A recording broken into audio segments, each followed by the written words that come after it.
It's a very rainy day, which is not the best day to check out these cars, but the cars themselves supersede any kind of weather. We are getting an exclusive first experience with the all-new upcoming C8 Z06, the all-new Corvette Z06. There's two behind me. We're gonna do a walk-around exterior, details, interior tour, and then we will get a ride along with some engineers. We've got some GM folks here, Chevy engineers on hand to talk about some of the technical details. I am extremely excited. Drove here in the R8, but I'm fairly certain in comparison, the R8 is gonna be, it might as well be like an Audi A3. These things are going to be epic. So let's turn the camera around, start with the exterior.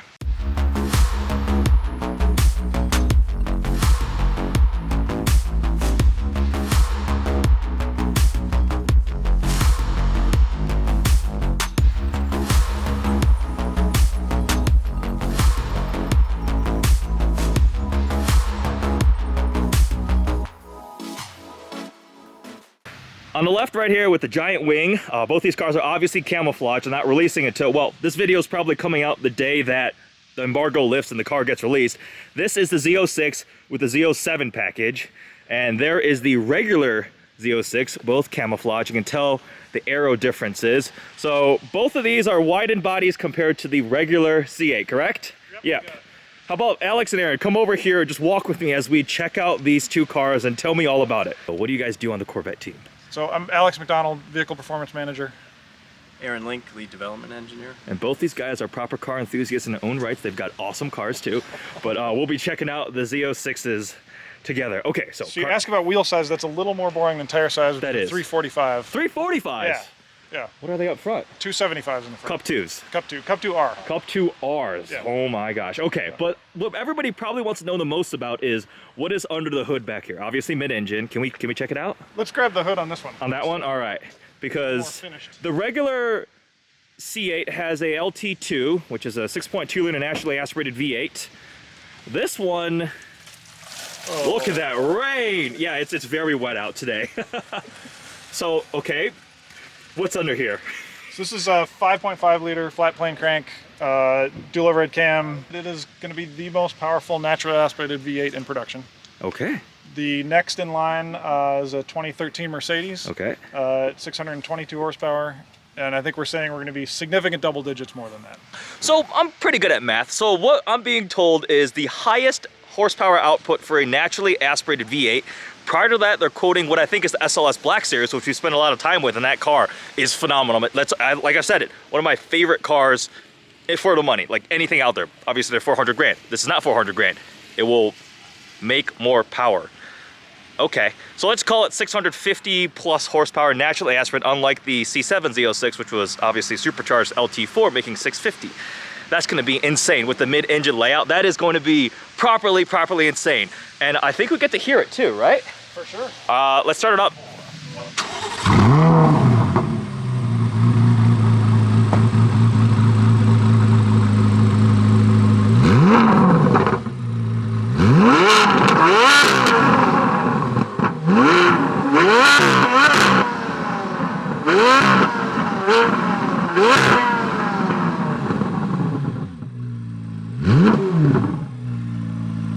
What? That sounds closer to a 458 than it does a Corvette. What the heck? That also makes my car sound like it might as well be an Audi e-tron. What in the world? That is phenomenal. That's like, I hope the mic captured that, but that was loud, has a good tone. I'm sure underloaded will sound a little bit different too, but wow.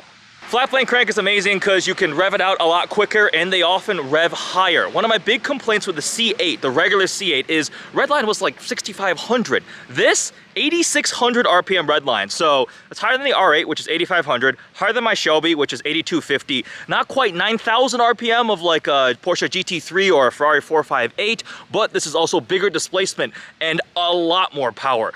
The 458, even in speciale form, was under 600 horsepower, I think. The regular 458 was 562. This one, over 600 horsepower, probably close to 700, depending on how big of a double-digit increase over the SLS Black Series they are gonna actually officially announce. That, yeah, that sounds like an amazing combination. So still the 8-speed dual clutch? Any changes to handle the extra power and torque, or? Yep, some extra clutch plates. Okay. So a little more torque capability, some oiling improvements, so deeper sump, some hardware changes inside to keep the oil with the Cup 2R grip. Got it. Keep the oil around the pickup.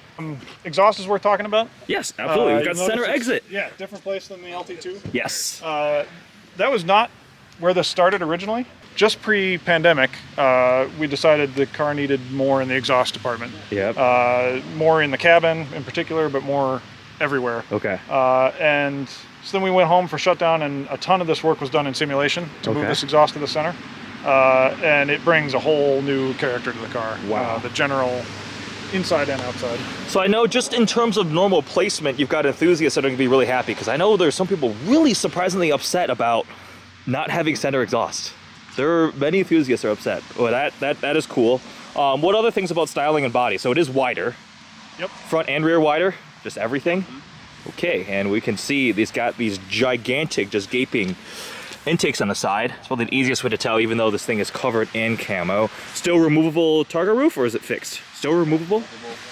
Okay, and that would fit in the front trunk or the rear trunk? Rear. Rear trunk. Slides right down. Okay.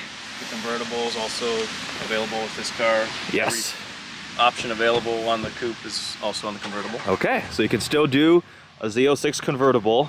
And this front end, again, hidden under camo, but it definitely looks a lot more aggressive. Yeah, we don't have a base car here to look at, but yeah, the way these angle are differently, and then we have a 5th heat exchanger for the Z06. Which is currently just a leaf swallower. Pretty much, yeah, today Pretty much. show it, but it's 5 full heat exchangers on this car. Okay, 5 full heat exchangers. That is obviously the Z07, so we've got canards here. Camouflaged front canards. Can you get the front aero pack all in carbon fiber too? Yes, and you can get the splitter on the Z06 also. Oh, okay. Option, not the dive planes. Okay, so the dive planes are Z07 exclusive, but the larger front splitter you can get on the regular Z06. Right. Yep. Painted or exposed carbon. Painted or exposed carbon fiber. Man, this looks aggressive with the dive planes. And it does. That was a cue from the C8R. Okay. So it's a first for Corvette with the dive plane, and we started from that. And it's a huge front downforce device. Absolutely. Obviously. Pretty efficient. You could match your wheels to your splitter now. Yeah. Carbon everything. So these are painted because it's a development car. When you buy one with carbon fiber wheels, it would be exposed? Painted or exposed. Painted or exposed. So it's optional now. That's pretty awesome. Brembo brakes, upgraded carbon ceramic brakes, looks like? Yep. And the Z06 is iron. Okay. And then Z07 is carbon. Carbon You ceramic. get the carbon as an option on the Z06. Okay. Flow option. These are the biggest brakes we've had on the Corvette. They ZR1, including the C6 ZR1 and stuff. Yeah, 394 millimeter front rotor, and the Whoa. ZR1 was 390. So. Whoa. Okay. Yeah, those are definitely huge. Probably expensive. How much wider is the car? It's 3.6 inches total width. Wow. Compared to the C8. All right. One feature, Eddie, I pointed out to a few people is on the Stingray. If you look, the edge of the headlight just kind of blends into the body. Mm-hmm. You've got this whole, 1.5-inch shelf here, basically. That okay. Gives it this. So that's all extra fender, effectively. The C8 would just start here and, blend into Okay. that fender lip. So you Okay. kind of see it there. Yeah, and then obviously out back here, like this is much We've wider. got a lot more going on with the treatment of the intake here. Okay. This car has a piece of camo we put on here Yeah. to Try to cover hide it a little bit. That car we took it off of, Okay. so you can kind of see the style. And then the rear bumper's got to be all unique too, then, because it's significantly wider too, and the big wing. So this is a fixed wing, Z07 only for the Correct. big wing. Okay. Any fun facts about the big Z07 wing? Probably the whole downforce overall, it's both less drag and more downforce than the track package C7 ZR1. Okay. So it's a very efficient aero package. So more, yeah, because the ZR1, the C7, the wing is like this tall. It's a big wing. Yeah. but this produces more downforce. More downforce, and less drag. drag. Okay. Yeah, mid-engine architecture kind of gives us that advantage. Gotcha. You don't have hood exit air disturbing the flow. Okay. So you don't have to have that. Can you get this in carbon fiber too? Yes. It is carbon fiber. It is full carbon fiber. And even the stanchions are, you can kind of see. Oh yeah, you can kind of see. We got a little missing tiny piece of camo. We got lazy. And part of that aero package that's probably tough to see today because of the rain, there's underbody streaks. Oh. So they kind of start about the center line of the car. Yeah. And they exit about halfway back on the door. Can you see them at all? Yeah, you have to get down pretty low. There's one here and one here. All right. 2 on each side. So those are free aero. That's downforce with no drag penalty. Okay. So we love them. It's a new thing for us on Corvette, but they're super efficient. That is way awesome. to get downforce. Yeah. Yeah, you can definitely see how much wider. So I mean, that would be all new fenders, new engine cover. Is the only thing shared is the doors and the roof?